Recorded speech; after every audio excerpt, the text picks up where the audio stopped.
Today we will be going to Ireland, the USA, Canada and England. So sit back as we go to the late 19th century. The exact date that Francis Tumblety was born is unknown, but it was believed that it was in 1833 in Ireland. His parents were James and Margaret Tumblety, and Francis was one of their 11 children. He had 2 brothers and 8 sisters. Life was hard for the family in Ireland, especially after 1845, when the country suffered a potato famine. This saw great hunger and had a catastrophic impact on the country and its population. Like thousands of other families, James and Margaret took their children, and in 1847 they left their homeland and emigrated to the USA, settling in Rochester, New York. Now a teenager, Francis found work for a man who sold products that he claimed were French cures for sexual diseases. The 2 of them would sell their potions and literature on the boats that travelled across the Erie Canal. However, the young man's attention was soon turned when he met a gentleman named Rudolph Lyons, who advertised himself as a travelling Indian herb doctor. Francis listened to him give a lecture about the natural properties associated with plants and herbs, and although he never confirmed whether he had actually travelled to India to learn about all the wonderful remedies he offered, he explained to Francis that his methods were based around the ancient Indian system of natural health and medicine that had been used to cure illnesses and ailments in Southeast Asia for thousands of years. Francis seemed fascinated with everything the doctor said, and when Dr. Lyons asked the young man to work for him, Francis left his job and took up a new position as an apprentice to the Indian herb doctor. Despite his lack of education, Francis was a quick learner, and in 1855 set himself up in his own herb practice in Detroit. He possessed a great gift for self-promotion and could speak to people with great confidence. He would tell the people who sought his alternative cures that he had studied at medical school and possessed a medical diploma. This would seem very plausible, as Francis signed his name followed by the letters MD, which were only used by doctors of medicine. His practice did well, and as his notoriety grew, Francis would be seen wearing elegant clothes and frequenting the high society establishments, usually associated with doctors, lawyers, and bankers. However, he suddenly left Detroit, and in the autumn of 1856, set up a new practice in Montreal. The practice did well, and Francis became a well-known figure in the city, so much so that he was asked to run as a candidate in the provincial elections. He declined the offer, but never missing an opportunity to promote himself and his practice, he explained his reasons for his reluctance to enter politics to a local newspaper. Francis was never far away from controversy, and on September the 23rd, 1857, he was arrested for attempting to induce a miscarriage for a local prostitute named Philomena Dumas. It was alleged that he had administered an unknown substance to the lady in question and assuring her that the pregnancy would disappear in just a few days. During this procedure, the lady was accompanied by a friend. Unfortunately, for Francis Tumblety, the patient, as well as the witness, were working with the police as part of an operation that was planned to discredit him and put him out of business. Francis denied the charge and hired the best attorneys available to defend his good reputation. They obtained written testimonials from many of his satisfied customers, who insisted that he had cured many different illnesses and diseases for them. With lack of sufficient evidence, he was released a week later, and the case never went to court. Despite being cleared of all charges, he decided to leave Montreal and moved to St. John on the island of Newfoundland. Again, Francis soon found himself and his methods questioned by the authorities, when in September 1860, a patient named James Portmore died while taking medicine he had prescribed. At the inquest, Francis, believing that someone else was responsible for his patient's demise, questioned the deceased man's grieving widow as to the cause of her husband's death. This was considered an insensitive act, and one which greatly concerned the authorities, and did nothing to repair the damage already done to his fading reputation. Sir Francis quickly packed his bags and went back to the USA. He briefly stopped in Buffalo before going to New York.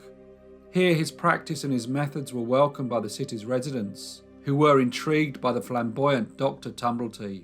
Despite his initial success, his reputation came into question when a patient sued him for prescribing a cure for arthritis that did not work.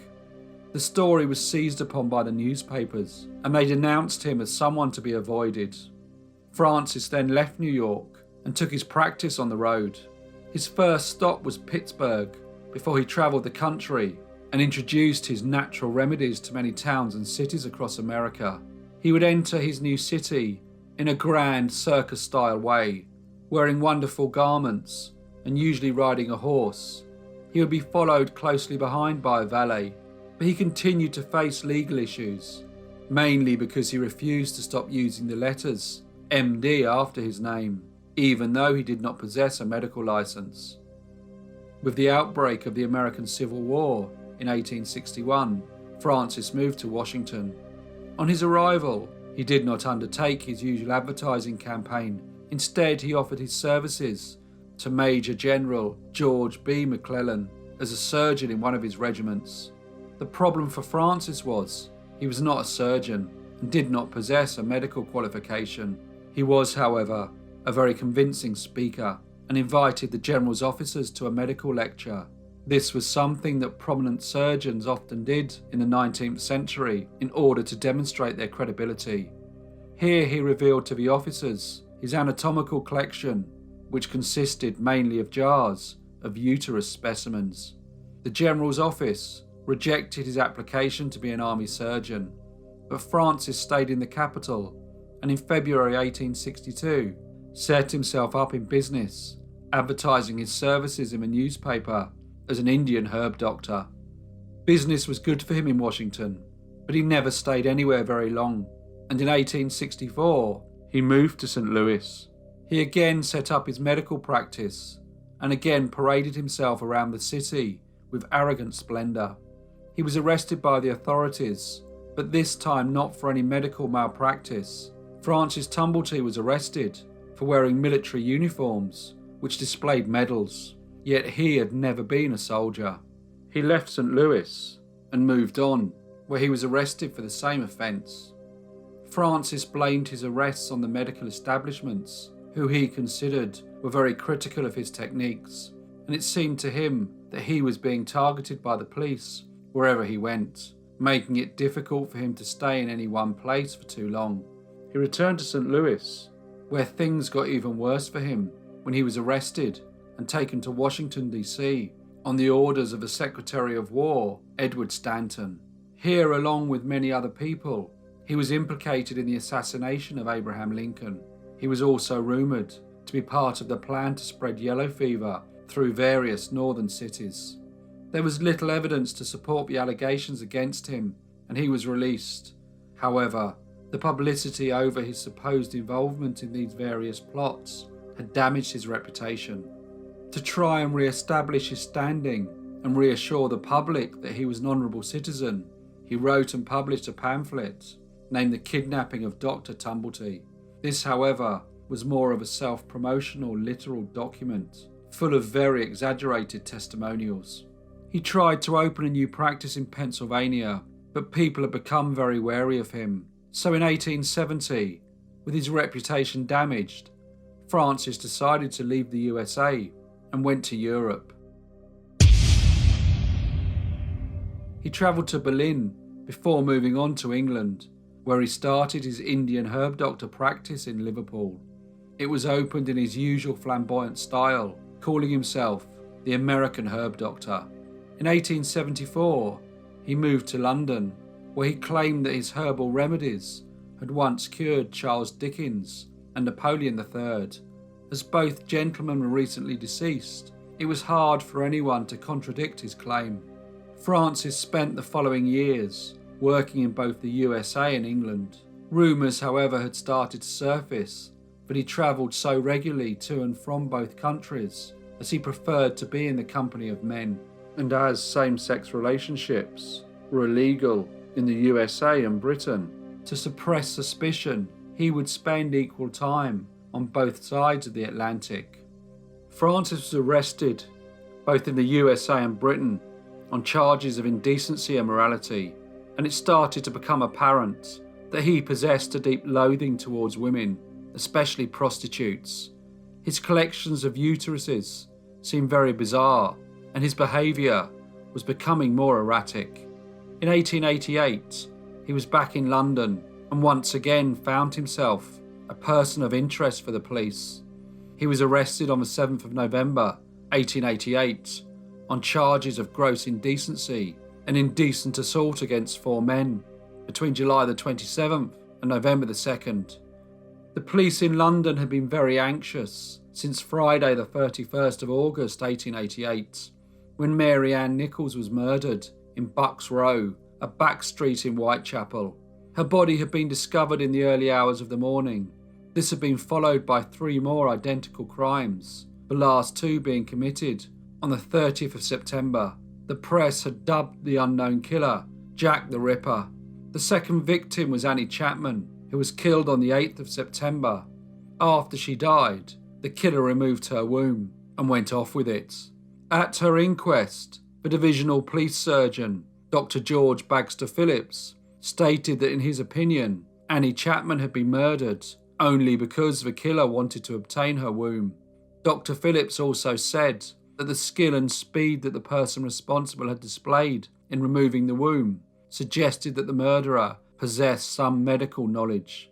During his summing up at the inquest, the coroner Wayne Baxter caused a sensation by saying that the sub-curator of a pathological museum at one of the London medical schools had approached him with information about an American doctor who had offered him £20 for each womb that he could provide for him. On the 30th of September 1888, Jack the Ripper struck again. This time the victim was a prostitute named Elizabeth Stride. Police believe that Jack was disturbed while he was dismembering the victim, as an hour later, Jack the Ripper's 4th victim was found in Mitra Square, another prostitute named Catherine Eddowes. Her body had been mutilated and the killer had taken off with her uterus. The newspapers had been reporting the terrible crimes that had put fear into the residents of Whitechapel, and there was a public outcry to catch the killer. Despite leads and arrests, no one had been charged, and the failure of the police to find the person responsible meant increased scrutiny from the press. Francis Tumblety, however, was not a suspect for these crimes. He was just being charged for indecency. The newspapers in America, however, reported his arrest very differently, and one New York newspaper had a headline, "Is he the Whitechapel murderer?" One officer had apparently stated that knowing him as he did, he would not be in the least surprised if he turned out to be Jack the Ripper. The police in London, however, were not interested in speculation. They acknowledged that he was a man who displayed wealth, dressed flamboyantly, loathed women, and claimed to have a medical background. But he had been arrested on the charge of indecency, so they had no reason to keep him locked up, and Francis was bailed on November the 7th and asked to return for his trial on November the 16th. 2 days later, on the 9th of November 1888, Jack the Ripper struck again, when Mary Jane Kelly's badly mutilated body was discovered in Miller's Court in Whitechapel. Francis Tumblety arrived for his court hearing on November the 16th. This was then put back to November the 20th, and at the hearing, a trial date was set for December the 20th. Britain's Criminal Law Amendment Act of 1885 had criminalised a relationship between 2 men as gross indecency, and the maximum sentence that could be given was 2 years hard labour. But Francis had no plans to stay in London and face trial. Instead, he made his way to France, using the alias Frank Townsend. France was a safe place to be, as the country had decriminalised same-sex relationships in 1791. But he did not stay there very long. Instead, he boarded the steamer Le Breton and sailed back to New York. Though the British police were concerned that they had lost a man who was facing a charge of indecency, The British press hardly took notice of Francis Tumblety. It was the New York papers who pursued him as a possible Jack the Ripper suspect. They reported that the British police had followed him across the Atlantic. They also wrote that his lodgings at 79 East 10th Street were under surveillance. However, he could not be arrested and extradited back to London, as the crime for which he was charged was not extraditable. There was also no evidence that the British police did want to interview him regarding the Whitechapel murders. However, in December 1888, Francis disappeared, and the interest in him from the police and the press gradually decreased. What he did during the next 5 years is largely unknown, but he was recorded living with his sister in Rochester in 1893. Francis Tumblety died in St. Louis, Missouri in 1903. He was buried in a cemetery in Rochester, New York. But was Francis Tumblety Jack the Ripper? He was never really considered a suspect until 1993, when a letter emerged, written in 1913 by Chief Inspector John Littlechild, who was responding to a question asked to him by a journalist named G.R. Sims.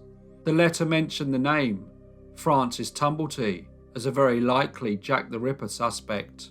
The letter has been scientifically examined and is accepted as totally authentic. Those who think that Francis was Jack would tell you that he loathed women and collected uteruses, and that he almost definitely had some medical knowledge. There is also the fact that he was arrested during the period that Jack the Ripper operated in London, and when he left the country, there were no more Jack the Ripper murders. He was also accustomed to using different names, avoiding police detection and disappearing. The British police also spoke to the police in New York about him, and it is reported that they sent a detective assigned to the case to New York to investigate him. Francis Tumblety was also wealthy, so could afford to travel around London, never staying in one place too long, thus not attracting suspicion. He also had the means to easily replace the blood-stained clothes and to conceal any evidence he may have picked up. He was intelligent and smart, and was in the USA on April the 24th, 1891, when Carrie Brown was murdered in New York. The similarities between this and the Whitechapel killings led the police and the press to believe that Jack the Ripper had struck again. It cannot also be dismissed that many people who knew him believed it likely that Francis Tumblety was indeed Jack the Ripper. There are also those who believe him not to be the culprit. His appearance and age did not match the description of any of the men that were seen with the victims, and there is no concrete evidence that he ever visited the Whitechapel area of London. He was also never reported as being a violent man. In 1888, the Metropolitan Police themselves didn't appear to have considered him a viable suspect, and if they would have, it would have been highly unlikely that they would have released him on bail. But if they had made that mistake, then when he was back in New York, surely he would have been arrested and extradited back to Britain. It is also strange that 3 years after receiving Chief Inspector John Littlechild's letter, George Sims wrote his own autobiography, where he made no mention of his suspicions that Francis Tumblety may have been responsible for the Whitechapel crimes.